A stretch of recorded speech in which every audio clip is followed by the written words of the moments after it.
tu vas avoir de l'argent. Mais il y a un piège dans lequel il ne faut surtout pas tomber. Quand tu fais le e-commerce ou le trading, en tout cas les business de ce type-là, tant que tu n'abandonnes pas, tant que tu continues de te battre, tu vas finir par avoir de l'argent. Mais ce piège-là, beaucoup de personnes tombent malheureusement dans ce piège. Le piège, c'est tout simplement de se dire que voilà, comme tu fais du e-commerce, forcément, chaque jour que Dieu fait, tu vas réussir à vendre quelque chose et avoir un petit bénéfice, même si ce n'est pas beaucoup. Donc, tu peux te permettre de dépenser tous les jours sans aucune retenue en te disant que demain, tu vas encore avoir de l'argent. Et malheureusement, beaucoup de e-commerçants débutants tombent dans ce piège-là. C'est vrai, tu tombes sur un produit gagnant, tu commences à vendre le produit, ça marche en publicité, ainsi de suite. Donc, chaque jour que Dieu fait, tu arrives à avoir de l'argent. Mais il faut savoir que quand tu fais le business de e-commerce, ça te permet d'avoir ce qu'on appelle un cash flow. Et le cash flow, c'est quoi? C'est une entrée d'argent régulière. Et ce cash flow-là doit te permettre d'investir dans d'autres business, tu vois. Il ne faut pas te dire que voilà, tu gagnes de l'argent tous les jours, donc chaque fois, c'est toi qui es en boîte, c'est toi qui es dans le grand restaurant, c'est toi qui es en 2 avions en train de voyager. Mon frère, à quel moment est-ce que tu veux réellement construire ta vie? Il faut prendre cet argent et puis investir. Tu peux être e-commerçant, un vendeur en ligne, ok, et avoir une boutique de télécom.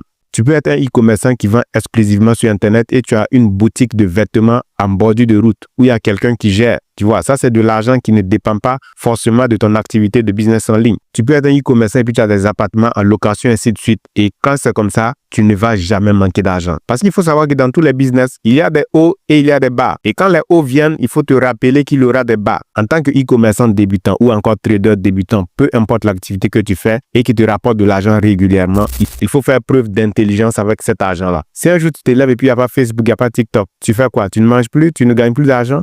Donc, il faut penser à tout cela. Je fais cette vidéo-là parce que je vois les statuts de certains de mes étudiants. Voilà, chaque fois, ils sont dans les restaurants chics, ils sont en train de voyager, ils sont en train de snapper, d'autres même ont créé des comptes TikTok. En fait, c'est la mode.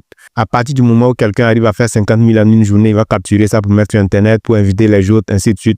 Mais cette mode-là, malheureusement, il faut y faire très attention. Il faut se construire d'abord. Quand tu as une base solide, quand tu sais que même sans l'e-commerce, tout ce que tu as investi, ça fonctionne, là, tu peux te permettre de faire certaines folies. Pour ceux qui veulent en savoir plus sur le business de e-commerce, pour ceux qui veulent apprendre le business de e-commerce de A à Z, trouver le produit gagnant, lancer la publicité, ainsi de suite, commander depuis la Chine et tout, pour pouvoir aussi faire de l'argent, vous pouvez me contacter sur WhatsApp. Mon numéro WhatsApp se trouve dans le profil.